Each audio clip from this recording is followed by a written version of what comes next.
La primul cuvânt care a fost dat pentru popor, o lumină a umplut toată adunarea. Lumina s-a ridicat sus și s-a făcut în forma unui ștuț, așa. Ei au început să curgă prima oară lumină, după aia apă curată, după aia un de lemn. Multe mâini s-au așezat în dreptul acelui țuțule, nu toate, că erau unele vase cu gura în jos și unii cu niște lunere de astea curioși. Sau, ce trebuie să zic eu, spioni? Să nu le zic așa. Nu știu cu ce gând ați venit în locul acesta.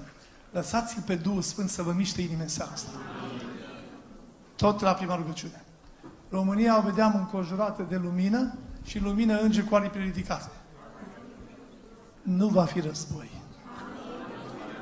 Fac ca politicieni ăștia, îmi asum răspunderea.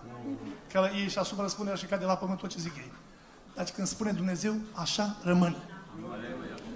Eu știu ce am avut în decembrie anul trecut, ani de îndurare și tot așa mi-a zis Domnul că va fi în continuare, numai că pocăiții au datorie să se roage.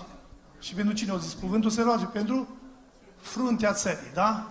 Acolo e problema. Era o cârmă și erau niște oameni pe scaune negre, mâinile lor uscate, în fața unui pom mare uscat, cu rădăcini uscate, în cuiburile acelea erau alți oameni, adică oameni din toate națiile, eu știu ce să ăștia acolo, ce plan murșav au, și la cârmă puneau când unul, când altul mâna, numai că corabia se clătina foarte tare.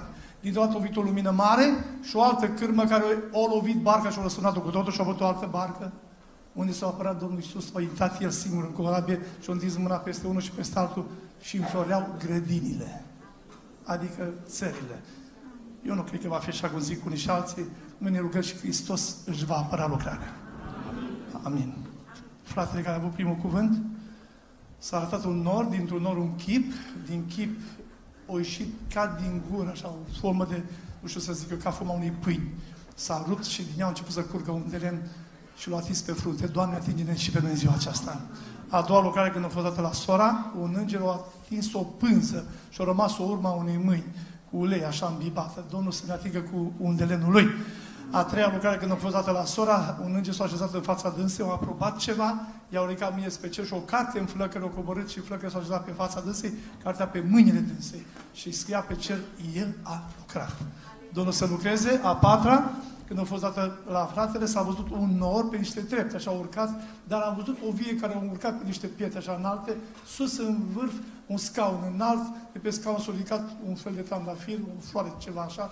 Asta că s-a desfăcut, floarea asta înseamnă că Domnul se deschide spre om. Dumnezeu să lucreze. Ultima lucrare, când a fost dată la sora, s-a văzut așa un nor. L-a rupt Domnul în două și a apărut un parat pe care scria un de lemn nu te vindecă. Amin.